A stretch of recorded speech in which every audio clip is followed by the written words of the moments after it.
السلام عليكم ورحمة الله وبركاته. إن الحمد لله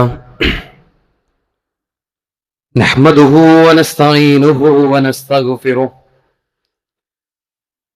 ونعوذ بالله من شرور أنفسنا ومن سيئات أعمالنا. من يهده الله فلا مضل له ومن يضلله فلا هادي له. واشهد ان لا اله الا الله وحده لا شريك له واشهد ان محمدا عبده ورسوله ارسله بالهدى ودين الحق ليظهره على الدين كله ولو كره المشركون. اللهم صل على محمد وعلى آل محمد كما صليت على إبراهيم وعلى آل إبراهيم إنك حميد مجيد. اللهم بارك على محمد وعلى آل محمد كما باركت على إبراهيم وعلى آل إبراهيم إنك حميد مجيد. بسم الله الرحمن الرحيم. يا أيها الذين آمنوا اتقوا الله حق تقاته ولا تموتن إلا وأنتم مسلمون. بسم الله الرحمن الرحيم. يا أيها الذين آمنوا اتقوا الله وقولوا قولا سديدا يصلح لكم أعمالكم ويغفر لكم ذنوبكم ومن يطع الله ورسوله فقد فاز فوزا عظيما. رب اشرح لي صدري ويسر لي أمري واحلل عقدة من لساني يفقهوا قولي. بسم الله الرحمن الرحيم. يا أيها الذين آمنوا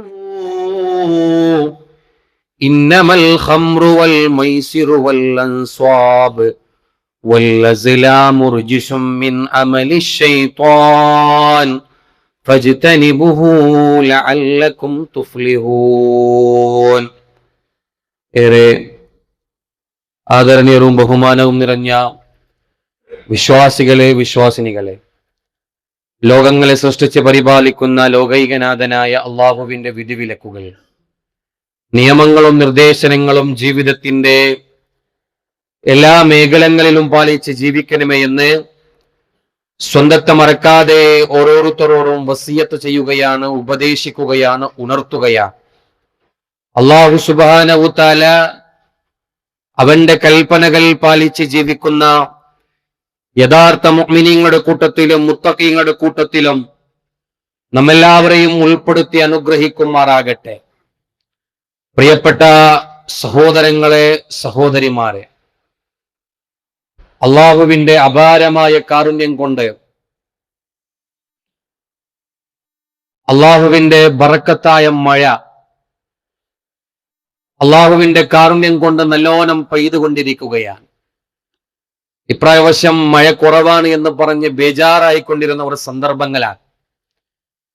അള്ളാഹുവിന്റെ കൃത്യമായ ഇടപെടൽ കൊണ്ട് സന്തുഷ്ടകരമായ, സമാധാനകരമായ, അള്ളാഹുവിന്റെ ഏറ്റവും റഹ്മത്ത് നിറഞ്ഞ ബറക്കാത്തുകൾ കൊണ്ട് പുതഞ്ഞ മഴ പെയ്തിറങ്ങിക്കൊണ്ടിരിക്കുകയാണ്. പ്രിയപ്പെട്ട സഹോദരങ്ങളെ, സഹോദരിമാരെ, ചുറ്റുപാടുകൾ വളരെ മോശകരമായ അന്തരീക്ഷങ്ങൾ നമുക്ക് ഉണ്ടാക്കിക്കൊണ്ടിരിക്കുകയാണ്. പല ഭാഗങ്ങളിൽ പല വാർത്തകളും നാം കേട്ടുകൊണ്ടിരിക്കുകയാണ്.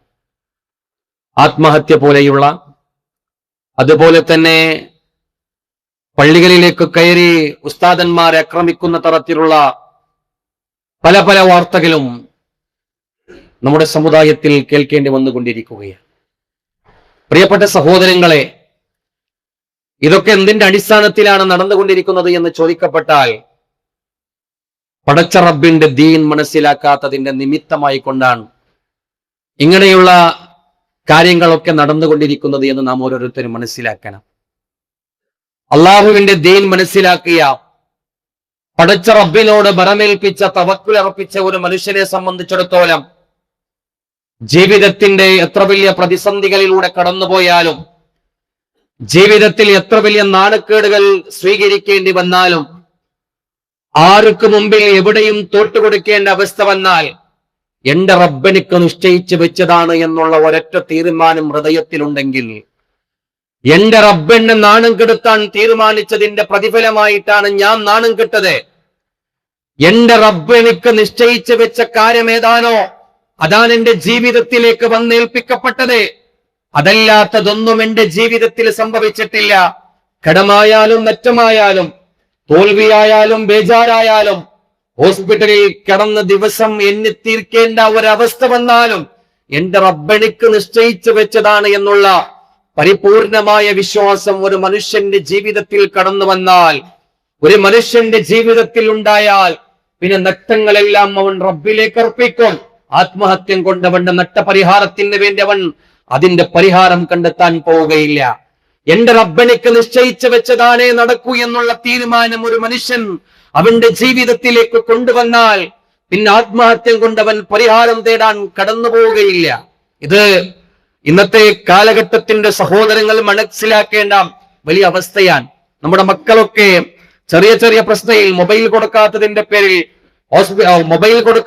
പേരിൽ സൂസൈഡ് ഡിപ്രഷനിലേക്ക് പോയി സൂസൈഡ് ചെയ്യപ്പെട്ട ഒരുപാട് വാർത്തകൾ നമുക്ക് വായിക്കാൻ സാധിച്ചുകൊണ്ടിരിക്കുകയാണ്. ഇതെല്ലാം പ്രിയപ്പെട്ട സഹോദരങ്ങളെ, ഇതൊക്കെ കാലഘട്ടത്തിൽ നടന്നുകൊണ്ടിരിക്കുന്ന കോമാളിത്തരങ്ങളാണ്. കാരണം ഒന്നും അങ്ങ് പിടിച്ചു നിർത്താൻ കഴിയുന്നില്ല. കാരണം തവക്കുലില്ലാത്തതിന്റെ കാരണമാണ്, ബലമേൽപ്പിക്കൽ അത് കൃത്യമായി ഏൽപ്പിക്കാത്തതിന്റെ കാരണം കൊണ്ടാണ് പ്രിയപ്പെട്ട സഹോദരങ്ങളെ ഇതൊക്കെ നടന്നുകൊണ്ടിരിക്കുന്നത്. ഇനി എന്റെ മകൻ നാളെ സമൂഹത്തില് സമുദായത്തിൽ തലപൊക്കി നിൽക്കുന്ന ആൾക്കാർക്ക് മുമ്പിൽ ദീനി ദഅവത്തിന്റെ പ്രബോധന വേദിയിൽ സജീവമായി പ്രവർത്തിക്കുന്ന മകനായിരിക്കണം എന്നുള്ള ആത്മബോധം ഒരു മാതാവിന്റെയും പിതാവിന്റെയും ഹൃദയത്തിലുണ്ടെങ്കിൽ, എന്റെ മകൻ നാലാൾക്കാർക്ക് മുമ്പിൽ ഇരിക്കുമ്പോൾ എങ്ങനെ മുതിർന്നവരെ ബഹുമാനിക്കണം, എങ്ങനെ ചെറിയവരെ സ്നേഹിക്കണം, എങ്ങനെ ആൾക്കാരോട് സംസാരിക്കണം, എങ്ങനെ ആൾക്കാരോട് പെരുമാറണം എന്നതൊക്കെ പഠിക്കുന്നത് ഏതെങ്കിലും സ്റ്റേറ്റ് സിലബസിലല്ല, ഏതെങ്കിലും CBSE സിലബസിലല്ല, അതല്ലെങ്കിൽ ഏതെങ്കിലും കോച്ചിങ് സെന്ററിലല്ല. മറിച്ച് എന്റെ മകൻ നാലാൾക്കാർക്ക് മുമ്പിൽ, കാരണവർക്ക് മുമ്പിൽ എന്റെ മകൻ ഇരിക്കുമ്പോൾ എങ്ങനെ മര്യാദയോട് കൂടി ഇരിക്കണം, എന്റെ മകൻ ചെറിയ ആൾക്കാരെ കാണുമ്പോൾ, അവന്റെ വയസ്സിന് താഴെയുള്ളവരെ കാണുമ്പോൾ എങ്ങനെ സ്നേഹിക്കണം, വാപ്പയോട് എങ്ങനെ സംസാരിക്കണം, ഉമ്മയോട് എങ്ങനെ സംസാരിക്കണം എന്ന കൃത്യമായ അധ്യാപനം ലഭിക്കുന്നത് മദ്രസ വിദ്യാഭ്യാസത്തിലൂടെയാണ് നമ്മുടെ മക്കൾ സമൂഹത്തിന്റെ ഉന്നതന്മാരായ സ്വഭാവത്തിന്റെ ആൾക്കാരാക്കി അവരെ പടുത്തുയർത്തി സമൂഹത്തിലേക്ക് ഇറക്കുന്നത് മദ്രസ വിദ്യാഭ്യാസമാണ്. ആ വിദ്യാഭ്യാസം പഠിപ്പിക്കുന്നിടത്ത് ചെറിയതായി ഒന്ന് അടിച്ചെന്ന് വരും. ആ അടിക്കൽ അവരോട് വൈരാഗ്യം തീർക്കാനല്ല, അവരോട് വിദ്വേഷം പുലർത്താനല്ല, അവരെ വഴിതെറ്റിപ്പിക്കാൻ വേണ്ടിയല്ല, അവരെ വഴിപിഴപ്പിക്കാൻ വേണ്ടിയല്ല, മറിച്ച് ആ കിട്ടുന്ന അടി അത് ഒരു മാറ്റത്തിന്റെ വെളിച്ചത്തിന്റെ സുപ്രധാനമായ വെളിച്ചത്തിലേക്ക് നയിക്കാനുള്ള ഒരു നായികക്കല്ലായിട്ടാണ് നാം ഓരോരുത്തരും സ്വീകരിക്കേണ്ടത്. എന്റെ മകനിലേക്ക് അടിച്ചു എന്ന് പറഞ്ഞതിന്റെ പേരിൽ പള്ളിയുടെ ഉസ്താദ് ഭക്ഷണം കഴിച്ചുകൊണ്ടിരിക്കുന്ന ആ തീന്മേശയുടെ അടുത്തേക്ക് പോയി തലക്കടിച്ച് നാണം കെടുത്തുന്ന, തല താഴ്ത്തുന്ന സ്വഭാവം, പ്രിയപ്പെട്ടവരെ, വിദ്യാഭ്യാസത്തിന്റെ മോഹം കൊണ്ട് തിങ്ങിപ്പാർക്കുന്ന മംഗലാപുരത്തിന്റെ നാടുകളിലാണ് ഇതൊക്കെ നടന്നുകൊണ്ടിരിക്കുന്നത്. ഇവിടെയാണ് വിദ്യാഭ്യാസമുണ്ട്, പക്ഷേ പടച്ച റബ്ബിനെ കുറിച്ച് പഠിച്ച ആ വിദ്യാഭ്യാസം നഷ്ടപ്പെട്ടതിന്റെ കാരണങ്ങളാണ് ഇങ്ങനെയൊക്കെ നടന്നുകൊണ്ടിരിക്കുന്നത്. പ്രിയപ്പെട്ട സഹോദരങ്ങളെ, ഇന്ന് ഞാൻ സംസാരിക്കുന്ന വിഷയം ആരാണ് സലഫികൾ, എന്താണ് സലഫിയത്ത്, എന്താണ് സലഫികൾ എന്ന് പറഞ്ഞാൽ, ആരാണ് സലഫികൾ എന്ന് പറഞ്ഞാൽ പല ആൾക്കാർക്കും ഇരിക്കുന്ന സംശയമാണ് സലഫി എന്ന് പറയുന്നത് ഒരു സംഘടനയാണ് എന്നാണ്. സലഫി എന്ന് പറയുന്നത് ഏതെങ്കിലും ഒരു സംസ്ഥാനത്തിലോ ഏതെങ്കിലും ഒരു രാഷ്ട്രത്തിലോ രജിസ്റ്റർ ചെയ്യപ്പെട്ട ഒരു സംഘടന എന്നാണ് ചില ആൾക്കാരൊക്കെ മനസ്സിലാക്കിയിരിക്കുന്നത്, ചില ആൾക്കാരൊക്കെ അറിഞ്ഞിരിക്കുന്നത്. എന്നെ സംബന്ധിച്ചിടത്തോളം എന്റെ നാട്ടുകാർ സലഫി എന്ന് അറിഞ്ഞത്, സലഫി എന്ന് മനസ്സിലാക്കിയത് പ്രവാചകനെ ഇഷ്ടപ്പെടാത്ത ആൾക്കാർ എന്നായിട്ടാണ്. പ്രവാചകനെ സ്നേഹിക്കാത്തവർ, പ്രവാചകനെ ബഹുമാനിക്കാത്തവർ, പ്രവാചകന്റെ പേര് കേൾക്കുമ്പോൾ സ്വലാത്ത് പറയാത്തവർ, പ്രവാചകൻ സല്ലല്ലാഹു അലൈഹി വസല്ലമക്ക് സ്വലാത്ത് ചെല്ലാത്തവർ, പ്രവാചകൻ സല്ലല്ലാഹു അലൈഹി വസല്ലമയെ സാധാരണ മനുഷ്യനായി ബിംബിക്കുന്നവരാണ് സലഫികൾ എന്നൊക്കെയാണ് നമ്മുടെ നാടുകളിൽ, പല നാടുകളിൽ സലഫികളെ മനസ്സിലാക്കിയിരിക്കുന്നത്. എന്നാൽ പ്രിയപ്പെട്ട സഹോദരങ്ങളെ, സലഫി എന്ന പദത്തിന്റെ അർത്ഥം എന്ന് പറയുന്നത്, സലഫി എന്ന പദത്തിന്റെ അർത്ഥം എന്ന് പറയുന്നത് കഴിഞ്ഞുപോയ പ്രവാചകൻ സല്ലല്ലാഹു അലൈഹി വസല്ലമ, പ്രവാചകൻ സല്ലല്ലാഹു അലൈഹി വസല്ലമയുടെ കാലശേഷം പ്രവാചകന്റെ ആശയ ആദർശത്തിലൂടെ ജീവിച്ച തലമുറത്തിനാണ് സലഫു സ്വാലികൾ എന്ന് പറയുക. പ്രവാചകൻ സല്ലല്ലാഹു അലൈഹി വസല്ലമയുടെ കാലശേഷം പ്രവാചകന്റെ ആദർശങ്ങൾ ജീവിതത്തിൽ പകർത്തിയെടുത്ത് ജീവിച്ച് കാണിച്ച തലമുറത്തിനാണ് സലഫുകൾ എന്ന് പറയുക. അല്ലേ, പ്രവാചകൻ സല്ലല്ലാഹു അലൈഹി വസല്ലം പറഞ്ഞില്ലേ, എന്റെ കാലശേഷം ഏറ്റവും ഉത്തമർ, എന്റെ കാലശേഷം ഏറ്റവും ഉത്തമരായ ആൾക്കാർ 3 നൂറ്റാണ്ടിന്റെ ആൾക്കാരാണ്. ഒന്ന് സുഹാബത്തെ, മറ്റൊന്ന് താബിഈങ്ങൾ, മറ്റൊന്ന് തബിഉ താബിഈങ്ങൾ. ഈ 3 ആൾക്കാരാണ് എന്റെ കാലശേഷം ഉത്തമമായ ഒരു നൂറ്റാണ്ട് കാലഘട്ടത്തിന്റെ നല്ല ആൾക്കാർ എന്ന പ്രവാചകൻ സല്ലല്ലാഹു അലൈഹി വസല്ലമ വിശേഷിപ്പിച്ച ആ ആൾക്കാരെയാണ് സലഫു സ്വാലികൾ എന്ന് വിളിക്കുക. അവരെയാണ് സലഫു സ്വാലികൾ എന്ന് വിളിക്കുക. അല്ലാതെ സലഫുകൾ എന്ന് പറഞ്ഞാൽ ഏതെങ്കിലും സംഘടനയിൽ അറിയപ്പെടുന്ന ആൾക്കാരല്ല, ഏതെങ്കിലും സംഘടനയിൽ രജിസ്റ്റർ ചെയ്യപ്പെട്ട ആൾക്കാരെയല്ല സലഫുകൾ എന്ന് പറയപ്പെടുക. മറിച്ച് പ്രവാചകൻ സല്ലല്ലാഹു അലൈഹി വസല്ലമ സമൂഹത്തിലേക്ക് നയിക്കപ്പെട്ട ആദർശത്തിന്റെ വെളിച്ചങ്ങൾ തലമുറക്ക് പകർന്നു കൊടുത്ത പൂർവജന്മാരെയാണ് സലഫുകൾ എന്ന് വിളിക്കപ്പെടുന്നത്. അവരുടെ ആദർശം ഇന്നും നിലനിൽക്കുന്നുണ്ട്, ഇന്നും പറഞ്ഞു കൊടുക്കുന്നുണ്ട്, ഇന്നും അത് വിളംബരം ചെയ്യുന്നുണ്ട്. അല്ലേ പ്രിയപ്പെട്ട സഹോദരങ്ങളെ, ഇവിടെ മനസ്സിലാക്കാനുള്ളത് പരിശുദ്ധമായ ഖുർആൻ. പ്രവാചകൻ സല്ലല്ലാഹു അലൈഹി വസല്ലമ അറേബ്യൻ കാലഘട്ടത്തിന്റെ ജനങ്ങൾക്ക് മദ്യം ഉപേക്ഷിക്കാൻ പറഞ്ഞു, കല്ലുകുടി നിർത്താൻ പറഞ്ഞു, ജൂതാട്ടം നിർത്താൻ പറഞ്ഞു. ആ നിർത്താൻ പറഞ്ഞ ആ നിർത്തലിലൂടെ പ്രവാചകൻ സല്ലല്ലാഹു അലൈഹി വസല്ലമ വേറെ 2 കാര്യം കൂടി നിർത്താൻ പറഞ്ഞു. പരിശുദ്ധമായ ഖുർആൻ പറയുന്നുണ്ട്, യാ അയ്യുഹല്ലദീന ആമനൂ ഇന്നമൽ ഖംറു വൽ മൈസിറു വൽ അൻസ്വാബു വൽ അസ്ലാം റിജ്സുൻ മിൻ അമലി ശൈത്വാൻ. അല്ലാഹു സുബ്ഹാനഹു വ തആല പഠിച്ച റബ്ബേ പ്രവാചകൻ സല്ലല്ലാഹു അലൈഹി വസല്ലമ മുഖേന മക്കക്കാരായ ആൾക്കാരോട് പറഞ്ഞു കൊടുക്കുകയാണ്, നിങ്ങൾ മദ്യപാനം ഒഴിവാക്കണം, നിങ്ങൾ ജൂജാട്ടം ഒഴിവാക്കണം. എന്നിട്ട് വേറെ 2 കാര്യം കൂടി ഒഴിവാക്കാൻ പ്രവാചകൻ സല്ലല്ലാഹു അലൈഹി വസല്ലമ മുഖേന ആ ആൾക്കാരോട് പറഞ്ഞു കൊടുക്കുകയാണ്. ഏതാണ് ആ കാര്യം? വൽ അൻസ്വാബ്. എന്താണ് വൽ അൻസ്വാബ് എന്ന് പറഞ്ഞാൽ?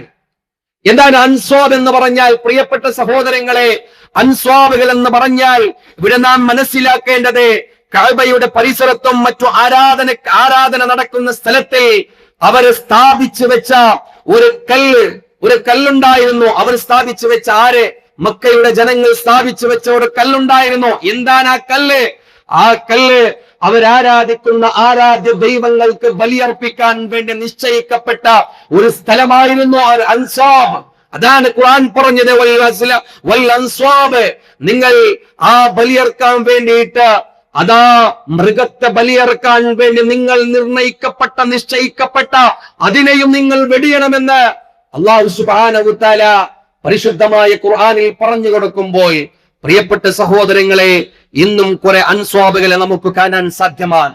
ഇന്നും സമൂഹത്തിലും സമുദായത്തിലും ഒരുപാട് അൻസ്വാബുകൾ തലപൊക്കി നിൽക്കുന്നുണ്ട്. അല്ലേ, ജാറത്തിന്റെ അരികിലേക്ക് പോയി നേർച്ച വഴിപാടുകളുടെ പേരും പറഞ്ഞ് പടച്ച റബ്ബിലേക്ക് പരിചയമില്ലാത്ത പരിശുദ്ധമായ ദീനുൽ ഇസ്ലാം വിലക്കിയ പരിശുദ്ധമായ ഖുർആൻ നിങ്ങൾ അതിൽ നിന്ന് മാറി നിൽക്കണമെന്ന് പറഞ്ഞ അൻസ്വാബിന്റെ കാര്യത്തില് ഇന്നും സമൂഹം ഇന്ന് അതിന്റെ വടിയിൽ ഇന്ന് തിരക്കിട്ട ഒരു ബിസി സ്കെഡ്യൂളുമായി കൊണ്ട് ഇന്ന് മുമ്പോട്ട് പോയിക്കൊണ്ടിരിക്കുകയാണ്. അല്ലേ? ജീവിതത്തിൽ എന്തെങ്കിലും സംഭവിച്ചു കഴിഞ്ഞാൽ, ജീവിതത്തിൽ എന്തെങ്കിലും പ്രയാസങ്ങൾ കടന്നു വന്നാൽ, ജീവിതത്തിൽ എന്തെങ്കിലും നൊമ്പരങ്ങൾ കടന്നു വന്നാൽ, ആ നൊമ്പരങ്ങളെ, ആ പ്രയാസങ്ങളെ പറഞ്ഞു തീർക്കാൻ വേണ്ടി ആധുനിക അൻസ്വാബുകളിലേക്ക്, മക്ബറകളിലേക്ക്, ദർഗകളിലേക്ക് ഓടിയെത്തുന്ന അനേകമായിരം ആൾക്കാർ നമുക്കിന്ന് സമൂഹത്തിൽ കാണാൻ സാധ്യമാണ്. ഒരു കാലഘട്ടം ഉണ്ടായിരുന്നു, 1900 ഒരു കാലഘട്ടം. ആ കാലഘട്ടം മംഗലാപുരം എന്ന് പറയുന്ന ഈ ജില്ലയില് ഒരുപാട് പ്രസിദ്ധന്മാരായ ആൾക്കാരുടെ ദർഗകളും സിയാറത്ത് കേന്ദ്രങ്ങളും നമുക്ക് കാണാൻ സാധ്യമായിരുന്നു. ഇവിടേക്കാണ് സലഫി സംഘടന എന്നറിയപ്പെടുന്ന സംഘടനകൾ ഇടപെട്ടത്. ആ ഇടപെടലുകൾ മുഖേനയാണ് ഇന്ന് മംഗലാപുരത്തിന്റെ മുക്കുമൂലകളിൽ 50-ലേറെ പള്ളികൾ ഉയർന്നത്. ഏത് പള്ളികൾ?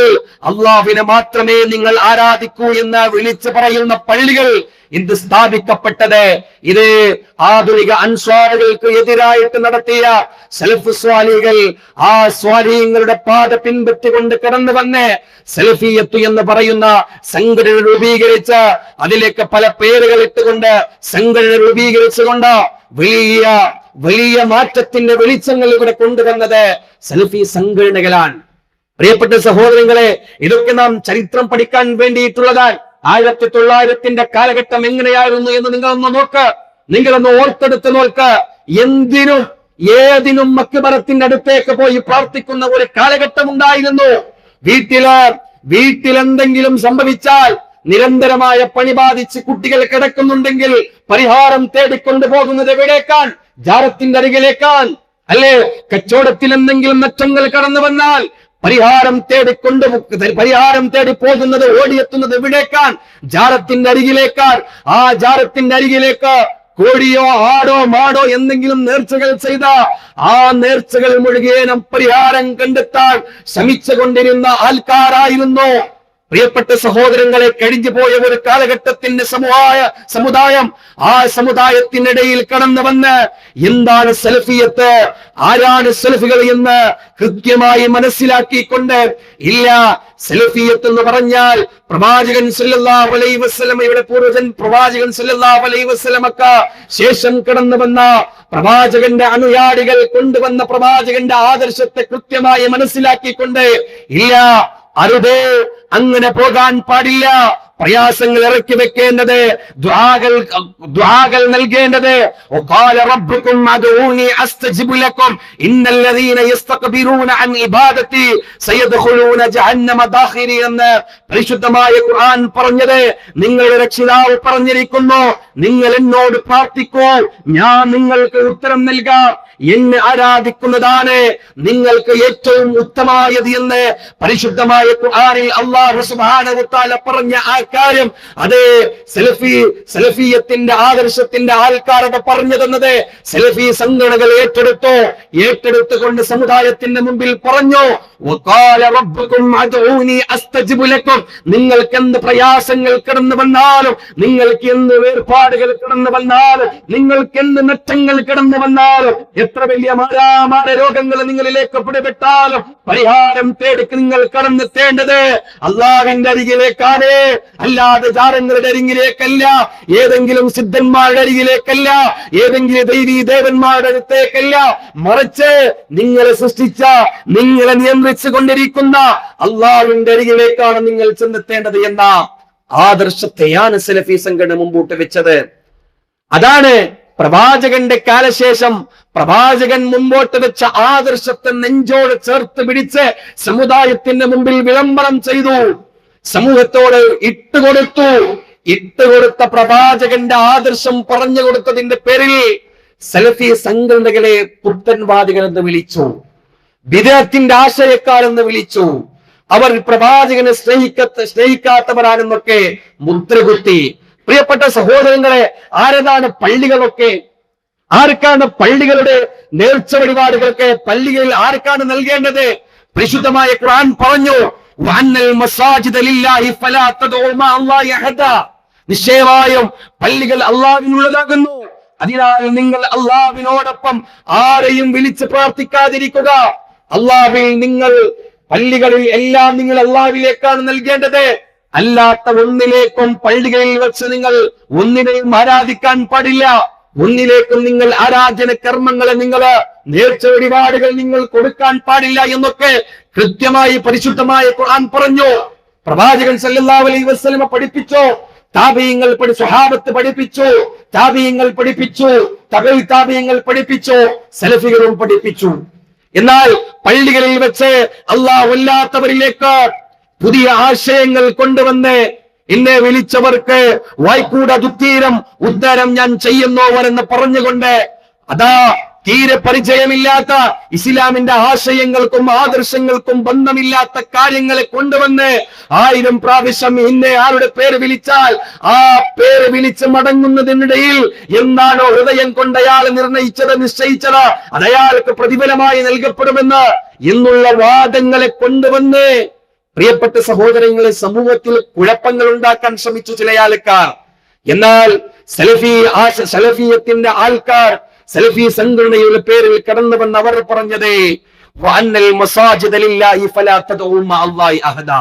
നിശ്ചയമായും പള്ളികളെല്ലാം അള്ളാഹുവിനുള്ളതാകുന്നു, അവിടെ അള്ളാഹുവിനെ അല്ലാതെ മറ്റാരെയും വിളിച്ചു പ്രാർത്ഥിക്കാൻ പാടില്ല എന്ന് പരിശുദ്ധമായ ഖുർആൻ പറഞ്ഞത് അത് സ്വീകരിച്ചുകൊണ്ട് സമുദായത്തിന്റെ മുമ്പിൽ അത് പറഞ്ഞു കൊടുത്തു സലഫികൾ. അവരാണ് സലഫികൾ. അതാണ് സലഫിയത്തിന്റെ ആദർശം. അതാണ് പ്രവാചകൻ സല്ലല്ലാഹു അലൈഹി വസല്ലമയും പറഞ്ഞത്. പ്രിയപ്പെട്ട സഹോദരങ്ങളെ, ഇനി വേറെ ഒരു കാര്യം കൂടി നിങ്ങൾ മനസ്സിലാക്കി നോക്ക്. പ്രവാചകൻ സല്ലല്ലാഹു അലൈഹി വസല്ലമ പറഞ്ഞിട്ടുണ്ട്. ജാബിർ റളിയല്ലാഹു അൻഹു റിപ്പോർട്ട് ചെയ്യുന്ന ഹദീസിൽ നമുക്ക് കാണാൻ സാധ്യമാണ്. പ്രവാചകൻ സല്ലല്ലാഹു അലൈഹി വസല്ലമ പറഞ്ഞു, നഹാ റസൂലുള്ളാഹി സ്വല്ലല്ലാഹു അലൈഹി വസല്ലം ഐ യുഖസ്സൽ ഖബറ വഅൻ യുഖഅദ അലൈഹി വഅൻ യുബ്ന അലൈഹി. പ്രവാചകൻ സല്ലല്ലാഹു അലൈഹി വസല്ലം പറഞ്ഞു, ജാബിർ റളിയല്ലാഹു അൻഹുവിൽ നിന്ന് നിവേദനം, പ്രവാചകൻ സല്ലല്ലാഹു അലൈഹി വസല്ലം പറഞ്ഞു, ഖബർ കുമ്മായ കൂട്ടുന്നതും ഖബറിന്റെ മേൽ സിമന്റ് ഇടുന്നതും അതിന്മേൽ ഇരിക്കുന്നതും അതിന്റെ മേൽ കെട്ടിടമുണ്ടാക്കുന്നതും അതാ പ്രവാചകൻ സല്ലല്ലാഹു അലൈഹി വസല്ലം അത് വിലക്കിയിരിക്കുന്ന കാര്യമാണ്. പ്രവാചകൻ സല്ലല്ലാഹു അലൈഹി വസല്ലമ വിരോധിച്ചിരിക്കുന്ന കാര്യമാണ്. ആരാൻ ഇവിടെ നിങ്ങൾ മനസ്സിലാക്കി നോക്കണം. ഇവിടെയാണ് മനസ്സിലാക്കേണ്ടത്. പ്രവാചകൻ പറഞ്ഞ ഈ ആദർശത്തെ, ഈ ആശയത്തെ ഹൃദയത്തിലേക്ക് സ്വീകരിച്ചുകൊണ്ട് പ്രവാചകൻ പറഞ്ഞതുപോലെ ഖബറിലേക്ക് സിമന്റ് ഇടാതെ, ഖബറിന്റെ മേൽ ഇരിക്കാതെ, അതിന്റെ മുകളിൽ കെട്ടിടമുണ്ടാക്കാതെ കേവലം ഖബറിനെ ഖബറായി കാണുന്ന സലഫികളാണോ യഥാർത്ഥമായ പ്രവാചക സ്നേഹികൾ? അതല്ല, പ്രവാചകൻ പറഞ്ഞ സുന്നത്തിന് വിരുദ്ധമായി പ്രവാചകൻ സല്ലല്ലാഹു അലൈഹി വസല്ലമ പഠിപ്പിച്ചെന്ന ഖബറിന്റെ മേൽ കുമ്മായ ഇടുന്നതും സിമന്റ് ഇടുന്നതും അതിന്മേൽ ഇരിക്കുന്നതും അതിന്റെ മേൽ കെട്ടിടമുണ്ടാക്കുന്നതും തെറ്റാണ് എന്ന് പറഞ്ഞ ആ പ്രവാചകന്റെ ആശയത്തിന് വിരുദ്ധമായി അതിന്റെ മേൽ സിമന്റ് ഇട്ട് അതിന്റെ അരികിൽ പോയി ആവലാതെയും വേവലാതെയും പറഞ്ഞ് അതിന്റെ മേൽ ലക്ഷക്കണക്കിന് കെട്ടിടങ്ങൾ ഉണ്ടാക്കിക്കൊണ്ട് കച്ചവടം സ്ഥാപിക്കുന്ന ആൾക്കാരാണോ പ്രിയപ്പെട്ട സഹോദരങ്ങളെ യഥാർത്ഥത്തിൽ പ്രവാചകന്റെ ധിക്കരിക്കുന്നവർ? മനസ്സിലാക്കണം, ഇവിടെ സലഫിയത്ത് എന്ന് പറയുന്നത് പുതിയ മതമല്ല. സലഫിയത്ത് എന്ന് പറയുന്നത് പുതിയ ഒരു ആദർശമല്ല. മറിച്ച് സലഫിയത്ത് എന്ന് പറയുന്നത് പ്രവാചകൻ സല്ലല്ലാഹു അലൈഹി വസല്ലമ പച്ചക്ക് കൊണ്ടുവന്ന പ്രവാചകന്റെ ജീവിതത്തെ അതിൽ ഒരൽപ്പം പോലും മാറ്റിമറിക്കാതെ എന്തൊന്ന് പ്രവാചകൻ പഠിപ്പിച്ചുവോ ആ പ്രവാചകൻ പഠിപ്പിച്ച ആ കാര്യങ്ങൾ സ്വീകരിക്കുന്നവരാണ് സലഫികൾ. എന്റെ പ്രവാചകൻ പറഞ്ഞു. എന്താണ് പ്രവാചകൻ പറഞ്ഞു? വെള്ളം കുടിക്കുമ്പോൾ വലത്തെ കൈയിൽ 3 പ്രാവശ്യമായി ബിസ്മി പറഞ്ഞ് 3 പ്രാവശ്യമായി വെള്ളം അല്പം അല്പം ഒഴിച്ചു കുടിക്കണമെന്ന് പ്രവാചകൻ സല്ലല്ലാഹു അലൈഹി വസല്ലം പറഞ്ഞു. ഇനി ഒരാൾ ഞാൻ മുഴുവനായി ഫാത്തിഹ ഓതിയിട്ട് ഞാൻ വെള്ളം അത് ഇരുന്ന് ഒരു 5 പ്രാവശ്യമായി കുടിക്കുമെന്നൊക്കെ ഒരു വാദവുമായി കടന്നു വന്നാൽ പ്രിയപ്പെട്ട സഹോദരങ്ങളെ, ദീനിൽ അത് സ്വീകരിക്കപ്പെടുന്നതല്ല. കാരണം എന്ത് പ്രവാചകൻ പഠിപ്പിച്ചുവോ ആ കാര്യം ബിസ്മി പറയാനാണ് പ്രവാചകൻ പഠിപ്പിച്ചത്. അല്ലാതെ ഫാത്തിഹ മുഴുവനായി ഓതിയിട്ട് വെള്ളം കുടിക്കാൻ പ്രവാചകൻ സല്ലല്ലാഹു അലൈഹി വസല്ലം പഠിപ്പിച്ചിട്ടില്ല. ആ പ്രവാചകൻ പഠിപ്പിച്ച ഒരു കാര്യം അത് തന്നെയാണ് ജീവിതത്തിൽ പകർത്തിയെടുക്കേണ്ടത്. നല്ലതാണെന്ന് പറഞ്ഞ് ദീർഘിപ്പിച്ചുകൊണ്ട് വെള്ളം കുടിക്കാനും ഇസ്ലാം പഠിപ്പിച്ചിട്ടില്ല. സുബൈ 2 റക്അത്താണ്, എനിക്ക് സമയമുണ്ട് എന്ന് പറഞ്ഞ് സുബൈ 4 റക്അത്ത് നമസ്കരിക്കാൻ ഇസ്ലാം പഠിപ്പിച്ചിട്ടില്ല. 4 റക്അത്ത് നമസ്കരിച്ചാൽ നല്ലതല്ലേ എന്ന് പറഞ്ഞുകൊണ്ടുള്ള പുതിയ വാദവും പുതിയ ആശയം കൊണ്ടുവന്ന് ഇസ്ലാമിൽ അടിച്ചേൽപ്പിക്കാൻ ഇസ്ലാം പഠിപ്പിക്കുന്നില്ല. എന്തെന്ന് പ്രവാചകൻ സല്ലല്ലാഹു അലൈഹി വസല്ലമ പഠിപ്പിച്ചുവോ ആ പഠിപ്പിച്ച കാര്യങ്ങൾ ജീവിതത്തിൽ പകർത്തിയെടുത്ത് കൊണ്ടുപോകലാണ് സലഫിയത്ത് എന്ന പ്രിയപ്പെട്ട സഹോദരങ്ങളെ മനസ്സിലാക്കണം. ഒരു കാര്യവും കൂടി സഹോദരങ്ങൾ മനസ്സിലാക്കാനുള്ളത്, ഞാൻ സലഫി സംഘടനയിൽ പ്രവർത്തിക്കുന്നവരാണ്. എന്റെ മക്കൾ പഠിക്കുന്നത് സലഫി വിദ്യാഭ്യാസ കേന്ദ്രത്തിലാണ്. ഞാൻ പ്രവർത്തിക്കുന്നത് സലഫി സംഘടനയിലാണ്. അതുകൊണ്ട് എനിക്കെന്തും പ്രവർത്തിക്കാം, എനിക്കെന്തും ചെയ്യാമെന്നുള്ള വ്യാമോഹത്തിൽ ചില ആൾക്കാർ നടക്കുന്നുണ്ട്. അങ്ങനെയാകാൻ പാടില്ല. പ്രിയപ്പെട്ടവരെ, നമ്മുടെ സ്വഭാവങ്ങളും പ്രവാചകൻ സല്ലല്ലാഹു അലൈഹി വസല്ലമ പഠിപ്പിച്ചെന്ന ആ സലഫിയത്തിന്റെ ആദർശത്തിലായിരിക്കണം എന്റെ സംസാരങ്ങൾ. ഞാൻ സലഫിയാണെന്ന് പറഞ്ഞ് എന്തും സംസാരിക്കാനുള്ള ഒരു സർട്ടിഫിക്കറ്റ്, ഒരു പെർമിഷൻ ഇസ്ലാം നൽകുന്നില്ല. സംസാരത്തിൽ സലഫിയത്തും കാണിക്കണം. പ്രിയപ്പെട്ടവരെ, ആരോട് സംസാരിക്കുന്ന സമയത്തിലാണെങ്കിലും അവിടെ സലഫിയത്തുണ്ടാകണം. ഒരുത്തനെയും മുറിവേൽപ്പിക്കുന്ന സംസാരം നമ്മുടെ ഭാഗത്തിൽ നിന്നുണ്ടാകാൻ പാടില്ല. ഒരുത്തനെയും താഴ്ത്തി പറയുന്ന സംസാരങ്ങൾ നമ്മുടെ ജീവിതത്തിൽ ഉണ്ടാകാൻ പാടില്ല. അതുപോലെ തന്നെ നമ്മുടെ പെരുമാറ്റങ്ങൾ, നമ്മുടെ ഇടപെടലുകൾ, നമ്മുടെ അയൽവാസിയുമായിട്ടുള്ള ബന്ധങ്ങൾ, കുടുംബവുമായിട്ടുള്ള ബന്ധങ്ങൾ, നമ്മുടെ കൂട്ടുകെട്ട്, ഇതെല്ലാം സലഫിയത്തിന്റെ അടിസ്ഥാനത്തിലായിരിക്കണം. എന്താണ് സലഫിയത്ത് എന്ന് നാം മനസ്സിലാക്കി. പ്രവാചകന്റെ അനുയായികളും പഠിപ്പിച്ചതാണ് സലഫിയത്തെ. അതിലൂടെയായിരിക്കണം പ്രിയപ്പെട്ട സഹോദരങ്ങളെ നമ്മുടെ എല്ലാ കാര്യങ്ങളും നാം നിശ്ചയിക്കപ്പെടേണ്ടത്. അല്ലാതെ നമുക്ക് പ്രവാചകൻ സല്ലല്ലാഹു അലൈഹി വസല്ലമയുടെ ആദർശത്തിന് വിരുദ്ധമായിട്ടുള്ള ഒരു സ്വഭാവവും ഒരു ജീവിത ശൈലിയും ഒരു പെരുമാറ്റവും നമ്മുടെ ജീവിതത്തിൽ ഉണ്ടാകാൻ പാടില്ല. പരിപൂർണന്മാരായ സലഫികളായി നാം മാറേണ്ടതുണ്ട്. നാം ആലോചിക്കണം, നമ്മുടെ ജീവിതത്തിന്റെ എല്ലാ സമയങ്ങളിലും, എല്ലാ വ്യവസ്ഥകളിലും, എല്ലാ അവസ്ഥകളിലും നാം മനസ്സിലാക്കണം, അല്ലെ? എല്ലാം നാം ഒരു ടാലി ചെയ്യുന്നു. മാസമാകുമ്പോൾ എന്റെ കച്ചവടത്തിൽ എത്ര നഷ്ടം വന്നു, എത്ര ലാഭം വന്നു, എല്ലാം നാം ടാലി ചെയ്യുന്നു. എന്റെ മക്കളുടെ പ്രോഗ്രസ് കാർഡുകളിൽ നിന്ന് നാം നോക്കുന്നു. എന്റെ മകനെ ഞാൻ സ്കൂളിലേക്ക് പറഞ്ഞയച്ചു, അവന്റെ പുരോഗതികളൊക്കെ എങ്ങനെയാണ്, പഠിക്കാൻ ഉഷാറുണ്ടോ, നല്ല പഠിക്കുന്നുണ്ടോ, അവന്റെ കാരികകൾ എങ്ങനെയാണെന്നൊക്കെ നാം പരിശോധിക്കാറുണ്ട്. അതുപോലെ തന്നെ പ്രിയപ്പെട്ട സഹോദരങ്ങളെ, നമ്മുടെ ജീവിതവുമായി ഒരു പരിശോധന നടത്തണം.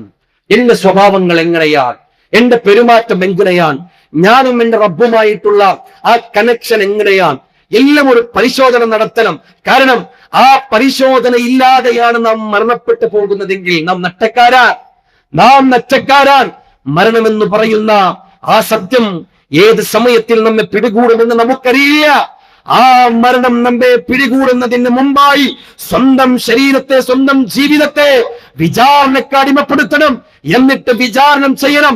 എന്റെ സംസാരങ്ങൾ എങ്ങനെയുണ്ട്, എന്റെ സംസാരം കൊണ്ട് ആരെങ്കിലും ഞാൻ നോവിപ്പിക്കുന്നുണ്ടോ, എന്റെ സംസാരങ്ങൾ ആരെങ്കിലും ശല്യപ്പെടുത്തുന്നുണ്ടോ, എന്റെ പെരുമാറ്റങ്ങൾ എങ്ങനെയാണ്, എന്റെ പെരുമാറ്റം കൊണ്ട് ആരെങ്കിലും ബുദ്ധിമുട്ടിപ്പിക്കുന്നുണ്ടോ, എല്ലാം ഒരു പരിശോധന നടത്തൽ നിർബന്ധമാണ്. പ്രിയപ്പെട്ടവരെ, ആ പരിശോധന നടത്തിയിട്ട് റബ്ബിനോടൊരു തൗബ മടങ്ങിയിട്ട് വേണം നമ്മുടെ ദൈനംദിന ജീവിതത്തെ അവസാനിപ്പിക്കേണ്ടത്.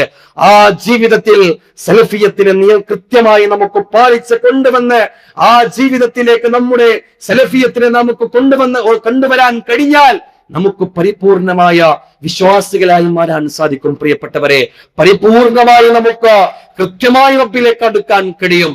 അല്ലാത്ത പക്ഷം കേവലം ഞാൻ സലഫിയാണേ എന്ന് പറഞ്ഞ് നടക്കാൻ കഴിയുമല്ലാതെ അത് നമ്മുടെ ജീവിതത്തിലേക്ക് കൊണ്ടുവരാതെയാണ് നാം പ്രവർത്തിക്കുന്നത് എങ്കിൽ അതുകൊണ്ട് ഒരു നേട്ടവും നമുക്കുണ്ടാവുകയില്ല. കൃത്യമായി മനസ്സിലാക്കണം. അല്ലാഹു സുബ്ഹാനഹു വ തആല അത് കൃത്യമായി ജീവിതത്തിൽ പകർത്തിയെടുക്കാൻ നമുക്കെല്ലാവർക്കും തൗഫീഖ് നൽകി അനുഗ്രഹിക്കുമാറാകട്ടെ. അൽഹംദുലില്ലാഹി റബ്ബിൽ ആലമീൻ, അസ്സലാത്തു വസ്സലാമു അലാ റസൂലിൽ അമീൻ വഅലാ ആലിഹി വസ്വഹ്ബിഹി അജ്മഈൻ. അമ്മാ ബഅദ്. പ്രിയപ്പെട്ട സഹോദരങ്ങളെ, സഹോദരിമാരെ, വിശ്വാസികളെ, അള്ളാഹുവിന്റെ വിധിവിലക്കുകൾ ജീവിതത്തിന്റെ എല്ലാ മേഖലകളിലും പാലിച്ച് ജീവിക്കണമേ എന്ന് സ്വന്തത്തെ മറക്കാതെ ഒരിക്കൽ കൂടി വസിയത്ത് ചെയ്യുകയാണ്, ഉപദേശിക്കുകയാണ്, ഉണർത്തുകയാണ്. പ്രിയപ്പെട്ട സഹോദരങ്ങളെ, സഹോദരിമാരെ, പറഞ്ഞുകൊണ്ടുവന്നത് സലഫിയത്ത് എന്ന് പറയുന്നത്, സലഫികൾ എന്ന് പറയുന്നത് പ്രവാചകൻ സ്വല്ലല്ലാഹു അലൈഹി വസല്ലമ, സ്വഹാബത്തും താബീങ്ങളും തബഉ താബീങ്ങളും ഇസ്ലാമിന്റെ വെളിച്ചപ്പാട് എങ്ങനെയാണോ മുമ്പോട്ട് വെച്ചത്, ആ വെളിച്ചപ്പാടിനെ സമൂഹത്തിന്റെ മുമ്പിൽ എത്തിക്കുന്നവരാണ് സലഫികൾ. അത് ജീവിതത്തിൽ പകർത്തിയെടുത്ത് മറ്റുള്ളവർക്ക് പറഞ്ഞു കൊടുക്കുന്നവരാണ് സലഫികൾ എന്ന് നാം ഓരോരുത്തരും മനസ്സിലാക്കേണ്ടതുണ്ട്. അതുപോലെ തന്നെ പ്രിയപ്പെട്ട സഹോദരങ്ങളെ, നമ്മുടെ ജീവിതത്തിൽ പരമാവധി കാര്യങ്ങൾ നാം സൂക്ഷിക്കേണ്ടതുണ്ട്. ജീവിതം എന്ന് പറയുന്നത് പല സമയങ്ങളിലും അതിരുവിട്ട് പ്രവർത്തിക്കുന്ന ഒരു കാര്യമായി മാറിക്കൊണ്ടിരിക്കുകയാണ്. ഇന്ന് നാം ജീവിച്ചു കൊണ്ടിരിക്കുന്നത് ഒരുപാട് വിവരസാങ്കേതിക വിദ്യകൾ വർദ്ധിച്ചു കൊണ്ടിരിക്കുന്ന ഒരു കാലഘട്ടത്തിലാണ്. നമ്മുടെ മക്കൾ വഴിപിയക്കാനുള്ള എല്ലാ സംവിധാനങ്ങളും വീട്ടിന്റെ ഉമ്മറപ്പടിയിൽ മക്കൾക്ക് വേണ്ടി നാം ഒരുക്കി വെച്ചു കൊണ്ടിരിക്കുകയാണ്, അല്ലെ? നമ്മുടെ മക്കൾക്ക് എന്ത് വേണം, നമ്മുടെ മക്കൾ ഏത് വഴിയിൽ പോകണമെന്ന് നിശ്ചയിക്കാനുള്ള, തീരുമാനമെടുക്കാനുള്ള ഒരു സ്വാതന്ത്ര്യവും ഇന്ന് വാപ്പമാരുടെയും ഉമ്മമാരുടെയും കയ്യിലില്ല. ഇന്ന് എല്ലാ സ്വാതന്ത്ര്യം ഇരിക്കുന്നത് അവരുടെ കയ്യിലിരിക്കുന്ന ഇന്റർനെറ്റ് യുഗത്തിന്റെ സംവിധാനത്തിലാണ് എല്ലാ തീരുമാനങ്ങളും ഇന്ന് ഒതുക്കിക്കൊണ്ടിരിക്കുന്നത്. പ്രിയപ്പെട്ട സഹോദരങ്ങളെ, ഈ ഇന്റർനെറ്റിന്റെ യുഗത്തിൽ ജീവിച്ചു കൊണ്ടിരിക്കുന്ന നമ്മുടെ മക്കൾ ഇന്ന് മതപരമായ പഠനത്തിന്റെ കാര്യത്തിൽ പിന്നോട്ട് പോയിക്കൊണ്ടിരിക്കുകയാണ്. പടച്ച റബ്ബിനെ പഠിക്കുന്ന, മനസ്സിലാക്കുന്ന കാര്യത്തിൽ ഇന്ന് ബാക്കിലേക്ക് പോയിക്കൊണ്ടിരിക്കുകയാണ്. അവരവരുടേതായ കാലഘട്ടത്തിന്റെ വെളിച്ചത്തിലൂടെ, ആധുനിക കാലഘട്ടത്തിന്റെ സംവിധാനത്തിലൂടെ അവർ എന്താണ് ദുനിയാവുമായി പഠിക്കേണ്ടത്, ആ പഠനത്തിലൂടെ അവർ മുമ്പോട്ട് പോയിക്കൊണ്ടിരിക്കുകയാണ്. ഇത് വലിയ നാശത്തിലേക്കാണ്, വലിയ നഷ്ടത്തിലേക്കാണ് നമ്മുടെ മക്കളെ നയിച്ചു കൊണ്ടിരിക്കുന്നത് എന്ന് ഓരോ വാപ്പമാരും ഉമ്മമാരും മനസ്സിലാക്കേണ്ടതുണ്ട്. പ്രിയപ്പെട്ട സഹോദരങ്ങളെ, എന്റെ മകൻ പഠിക്കണം, എന്റെ മകൻ വളരണം. ഓക്കെ, പക്ഷേ ആ പഠിക്കുന്നതും വളരുന്നതും മതപരമായിട്ടുള്ള ചിട്ടയിലായിരിക്കണം എന്നുള്ള തീരുമാനം വാപ്പാക്കും ഉമ്മാക്കും ഉണ്ടാകേണ്ടതുണ്ട്. കാരണം എന്റെ മകനെ ഞാൻ ഏതെങ്കിലും ക്യാമ്പസുകളിലേക്ക് പറഞ്ഞയക്കുമ്പോൾ, ഏതെങ്കിലും വിദ്യാഭ്യാസ സ്ഥാപനത്തിലേക്ക് പറഞ്ഞയക്കുമ്പോൾ എന്റെ മകൻ എങ്ങനെയാണ്, അവന്റെ ജീവിതം എങ്ങനെയാണ്, അവന്റെ കൂട്ടുകെട്ട് എങ്ങനെയാണ്, അവന്റെ ദീനീ ബോധം എങ്ങനെയാണ് എന്ന് പ്രിയപ്പെട്ട വാപ്പമാരെ, ഉമ്മമാരെ, അതിനെ ശ്രദ്ധിക്കേണ്ടത് നമ്മുടെ ഓരോരുത്തരുടെയും ബാധ്യതയാണ്.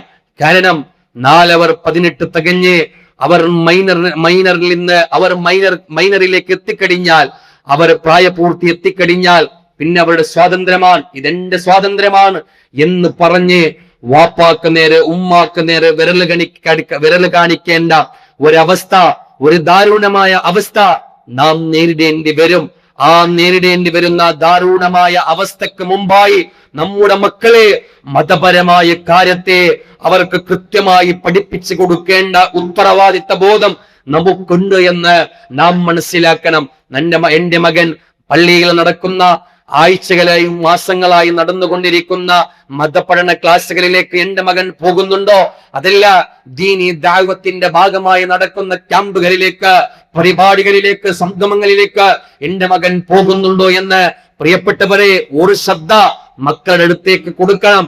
എന്നിട്ട് പോകാത്ത മക്കളാണെങ്കിൽ പോകാൻ വേണ്ടി അവരോട് നിങ്ങൾ പറയണം, അവരെ ഉപദേശിക്കണം, അവരോട് നിങ്ങൾ കടന്നു വന്ന വഴികളെ കുറിച്ച് അവർക്ക് പറഞ്ഞു കൊടുക്കണം. ദുനിയാ ജീവിതം ഇന്ന് ആധുനിക കാലഘട്ടത്തിൽ നടന്നുകൊണ്ടിരിക്കുന്ന നാശനഷ്ടങ്ങളെ കുറിച്ച് അവർക്ക് ബോധ്യപ്പെടുത്തി കൊടുക്കണം. കാരണം തിളക്കുന്ന ചോറയാൻ എന്ത് പറഞ്ഞാലും കേൾക്കാൻ അവർ തയ്യാറല്ല. പക്ഷേ പറയുന്നത് വാപ്പയാണെങ്കിൽ ഉമ്മയാണെങ്കിൽ മക്കൾ കേൾക്കും. പറയുന്ന രൂപത്തിൽ വാപ്പമാർ ഉമ്മമാർ പറഞ്ഞാൽ അതല്ല അവന്റെ ഇഷ്ടമാണ്, അവൻ എന്തെങ്കിലും ചെയ്തോട്ടെ എന്നുള്ള ആ ഒരു സ്വാതന്ത്ര്യം, പരിപൂർണമായ സ്വാതന്ത്ര്യത്തിലൂടെ അവരെ വിട്ടുകൊടുക്കാൻ ഒരിക്കലും വാപ്പമാർ ഉമ്മമാർ സന്നദ്ധമാകാൻ പാടില്ല. മതപരമായ കാര്യത്തിൽ എത്ര വേണ്ടി ജാഗ്രത എടുത്താലും അത് മതിയാകാത്തതാണ്. നമ്മുടെ മക്കൾക്ക് പടച്ച റബ്ബിനെ കുറിച്ച് പഠിപ്പിച്ചു കൊടുക്കേണ്ട എല്ലാ സംവിധാനങ്ങളും പ്രിയപ്പെട്ടവരെ നാം ഉണ്ടാക്കിയെടുക്കേണ്ടതുണ്ട്. നാളെ മരിച്ചു കഴിഞ്ഞാൽ നമ്മുടെ മക്കൾ നമ്മുടെ മയ്യത്ത് നമസ്കാരത്തിന് നേതൃത്വം കൊടുക്കുന്ന മക്കളായി മാറണമെങ്കിൽ, നമുക്ക് വേണമെങ്കിൽ ആ മക്കളെ നമുക്ക് പടച്ച റബ്ബിന്റെ ദീന് പഠിപ്പിക്കുന്ന കാര്യത്തിൽ നാം ശ്രദ്ധ ചെലുത്തണമെന്ന് ഓർമ്മപ്പെടുത്തുകയാണ്. അതല്ലാതെ ദുനിയാവിന്റെ വിദ്യാഭ്യാസങ്ങൾക്ക് വേണ്ടി മാത്രമാണ് നമ്മുടെ മക്കളെ മാറ്റിവെച്ചത് എങ്കിൽ നാളെ മരിച്ചു കഴിഞ്ഞാൽ മയ്യത്ത് നമസ്കരിക്കുന്നത് ആരെങ്കിലും ആയിരിക്കും. അതുകൊണ്ടൊരു നേട്ടവും നമുക്ക് ലഭിക്കാൻ പോകുന്നില്ല എന്നുള്ളത് നാം മനസ്സിലാക്കിയ കാര്യമാണ്. ഇതെല്ലാം നാം ശ്രദ്ധിക്കണം പ്രിയപ്പെട്ട സഹോദരങ്ങളെ. അല്ലാഹു സുബ്ഹാനഹു തആല നമുക്ക് കൃത്യമായി നമ്മുടെ മക്കൾക്കും നമുക്കും നമ്മുടെ കുടുംബത്തിനും ദീനിയായ വെളിച്ചത്തിലൂടെ ജീവിതം മുന്നോട്ട് കൊണ്ടുപോകാൻ നമുക്കെല്ലാവർക്കും റബ്ബ് സുബ്ഹാനഹു തആല തൗഫീഖ് നൽകി അനുഗ്രഹിക്കുമാറാകട്ടെ. പ്രിയപ്പെട്ട സഹോദരങ്ങളെ, ഈ പള്ളിയുടെ കീഴിൽ നടക്കുന്ന മദ്രസ വലിയ പ്രയാസത്തിലൂടെയാണ്, ബുദ്ധിമുട്ടിയിലൂടെയാണ് മുന്നോട്ട് പോയിക്കൊണ്ടിരിക്കുന്നത്. 200-ൽ ചില്ലാരം വിദ്യാർത്ഥികൾ ഇവിടെ പഠിക്കുന്നുണ്ട്. മതപരമായ കാര്യങ്ങൾ പഠിക്കുന്ന 200-ൽ വരുന്ന വിദ്യാർത്ഥികൾ ഇവിടെ ദീനി ഈ സ്ഥാപനത്തിൽ പഠിക്കുന്നുണ്ട്. പ്രിയപ്പെട്ട സഹോദരങ്ങളെ, അവർ ഈ മദ്രസയിൽ കടന്നു വന്ന് അള്ളാഹുവിനെ കുറിച്ചും പ്രവാചകൻ സല്ലല്ലാഹു അലൈഹി വസല്ലമ പഠിപ്പിച്ചെന്ന ആദർശങ്ങളെ കുറിച്ച് അവർ പഠിക്കുകയാണ്. പഠിക്കുക മാത്രമല്ല, അത് ജീവിതത്തിൽ പകർത്തിയെടുക്കാൻ അവർ ശ്രമിക്കുകയാണ്. അത് പകർത്തിയെടുത്ത് നാളെ സമുദായത്തിൽ ഉത്തമന്മാരായ ആൾക്കാരായി അവർ നാളെ മാറുകയാണ്. പ്രിയപ്പെട്ടവരെ, അവരുടെ ജീവിതത്തിൽ ഒരു വെളിച്ചങ്ങൾ ഉണ്ടായാൽ ആ വെളിച്ചത്തിന്റെ ഒരു നേട്ടം നാളെ നമുക്ക് വേണമെങ്കിൽ ഈ സ്ഥാപനക്ക്, ഇവിടുത്തെ മദ്രസയിലേക്ക് പ്രിയപ്പെട്ടവരെ സാമ്പത്തികമായ നമ്മുടെ സഹായം ആവശ്യമാണ്. എല്ലാ തരത്തിലുള്ള സഹായം വേണം. ശാരീരികമായി, മാനസികമായി എല്ലാ തരത്തിലുള്ള സഹായം വേണം. എന്നാൽ അതിൽ ഒരു പടി മുമ്പോട്ടായി സാമ്പത്തികമായ സഹായം അത് നിർബന്ധമാണ്. പ്രിയപ്പെട്ടവരെ, സാമ്പത്തികമായ ശക്തി ഉണ്ടെങ്കിൽ മാത്രമേ നല്ല ഹൈടെക് ആയിട്ടുള്ള വിദ്യാഭ്യാസം നമ്മുടെ മക്കൾക്ക് കൊടുക്കാൻ സാധിക്കും. എല്ലാം നമ്മുടെ സ്കൂളുകളൊക്കെ ഇംപ്രൂവ്മെന്റ് ആയി, നമ്മുടെ സ്കൂളുകളൊക്കെ ഇന്ന് ടെക്നോളജികളുടെ ക്ലാസ്സുകളാണ് നടക്കുന്നത്. എന്നാൽ മദ്രസ വിദ്യാഭ്യാസങ്ങൾ ഇന്നും പുസ്തകത്തിന്റെ താളുകളിൽ ഒതുക്കിക്കൊണ്ടിരിക്കുകയാണ്. അങ്ങനെ ഒതുങ്ങാൻ പാടില്ല എങ്കിൽ നമ്മുടെ മഹല്ലിന്റെ മദ്രസയിലേക്ക് നമ്മുടെ സാമ്പത്തികമായ സഹായം വേണം. എന്തിനൊക്കെ നാം ചെലവാക്കുന്നോ, എന്തിനു വേണമെങ്കിലും നാം ചെലവാക്കാൻ തയ്യാറാണെങ്കിൽ പ്രിയപ്പെട്ടവരെ ചെലവാക്കിക്കോ. എന്നാൽ അതിലൊരംശം എന്റെ മദ്രസയിലേക്ക് എനിക്കൊന്ന് കൊടുക്കണമെന്നുള്ള നിയ്യത്ത്, ഉറച്ച തീരുമാനം എന്നും നമുക്ക് വേണം. കാരണം നമുക്ക് പടുത്തുയർത്തേണ്ടത് ഭാവി തലമുറയെയാണ്. നമ്മുടെ തലമുറ ഗാഞ്ചാവിലേക്കും മയക്കുമരുന്നിലേക്കും അടിമപ്പെട്ടു പോകാൻ പാടില്ല. നമ്മുടെ തലമുറ, വളർന്നു വരുന്ന തലമുറ ഈ നാടിനെ ഭരിക്കുന്ന, ഈ നാടിനെ നയിക്കുന്ന, നന്മയിലേക്ക് ക്ഷണിക്കുന്ന ഒരു തലമുറ നമുക്ക് വാർത്തെടുക്കേണ്ടതുണ്ട്. ആ വാർത്തെടുക്കുന്ന തലമുറക്ക് ഇന്ന് നാം നൽകുന്ന ഓരോ രൂപയും അതെ നാളെ സാക്ഷിയായിരിക്കും. നാളെ നമ്മുടെ പാരത്രിക ജീവിതത്തിൽ അത് നമുക്ക് ഉപകാരപ്പെടും. സ്വതക്കത്തുൽ ജാരിയ, അള്ളാഹുവിന്റെ വക്കൽ സ്വീകരിക്കപ്പെടുന്ന 3 കാര്യങ്ങളിൽ ഒന്ന് നാം കൊടുത്ത സ്വതക്കയാണ് എന്ന് പ്രിയപ്പെട്ടവരെ നാം മനസ്സിലാക്കി നമുക്ക് മനസ്സറിഞ്ഞ് ഈ മദ്രസയെ സഹായിക്കേണ്ടതുണ്ട് എന്ന് ഓർമ്മപ്പെടുത്തുകയാണ്. ഒരു വിഭാഗം സ്വർഗത്തിലേക്കും മറുവിഭാഗം നരകത്തിലേക്ക് പറഞ്ഞയക്കുമ്പോൾ സ്വർഗത്തിലേക്ക് പറഞ്ഞയക്കുന്ന വിശ്വാസികളുടെ കൂട്ടത്തിൽ നീ ഞങ്ങളെ ഉൾപ്പെടുത്തനെ തമ്പുരാനെ. അല്ലാഹുവേ, നരകത്തിന്റെ ഭയാനകതയിൽ നിന്ന് നീ ഞങ്ങളെ കാത്തുരക്ഷിക്കണേ തമ്പുരാനെ. റബ്ബനാ ആതിനാ ഫിദ്ദുനിയ ഹസന വഫിൽ ആഖിറതി ഹസനതൻ വഖിനാ അദാബന്നാർ.